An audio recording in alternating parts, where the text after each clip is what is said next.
ఏదైనా పని చేసి చచ్చిపోవాలి. అందుకోసమే నేను ఇటీవల కాలంలో కూడా చెప్పిన మీ ఓట్లు నాకు వద్దని చెప్పిన, మీ ఓట్లు నాకు వద్దని చెప్పి వాళ్ళకి చెప్పిన, వాళ్ళకు కూడా మన ఓట్లు వద్దు, వాళ్ళకు కూడా మన ఓట్లు వద్దు. చాలా పకడ్బందీగా మనమంతా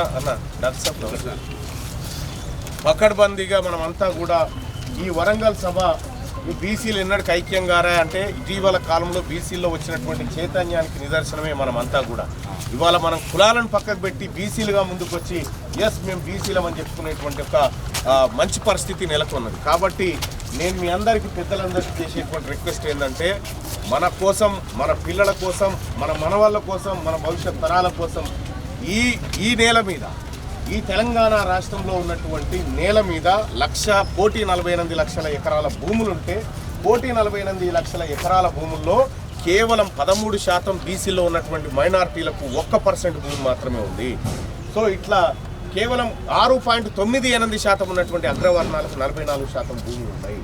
ఇది అన్యాయం. ఈ సంపద సరిగా వంచబడలే, ఈ హక్కులు సరిగా వంచబడలే.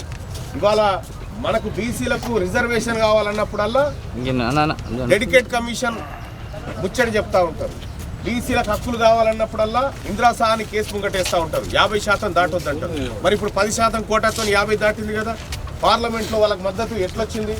బీసీలకు మండల్ కమిషన్ రిపోర్ట్ ఇచ్చి వీళ్ళకు రిజర్వేషన్లు అమలు చేయాలంటే 2 ఏళ్ల పాటు సుప్రీంకోర్టు ఆపింది దాన్ని.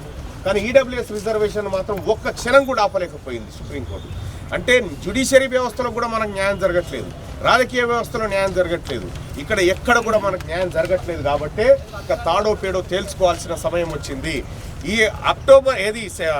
ఫిబ్రవరి 2 తారీఖు నాడు ఆర్ట్స్ కాలేజీలో జరిగేటువంటి సభ అది బీసీ రాజకీయ యుద్ధ పేరైనప్పటికీ వాళ్ళకు మనకు విడాకుల సభ, అది వాళ్ళకు మనకు విడాకుల సభ. 10% రిజర్వేషన్ మీకు కావాలని తీసుకుని పక్కన జరుగుతుంది. మిగతాదంతా బీసీలది, మిగతాదంతా మనది, బీసీలది.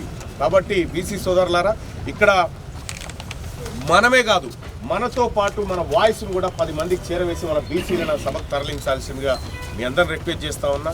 సో ఇప్పటికే చాలామంది మన బీసీలు ఎక్కడికక్కడ కదిలి ఇవాళ తెలంగాణ రాష్ట్రం అంతా బీసీలకు జరిగినటువంటి అన్యాయం పైన చర్చ జరుగుతూ ఉంది.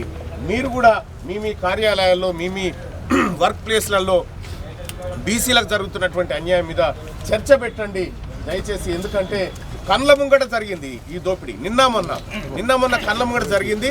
మన పిల్లలకు, మన బీసీ పిల్లలకు 80 మార్కులు వస్తే ఉద్యోగం రాలేదు, వాళ్ళు 62 మార్కులకే ఉద్యోగం ఎత్తుకొని పోయారు.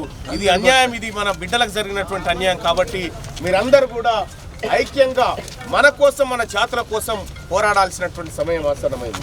క్యూ న్యూస్ ఛానల్లో పనిచేయటకు అనుభవం గల సీనియర్ వీడియో ఎడిటర్స్ కావాలను సంప్రదించవలసిన నెంబర్ 8688926084. qnewsads@gmail.com ను సంప్రదించండి. లైక్ చేయండి.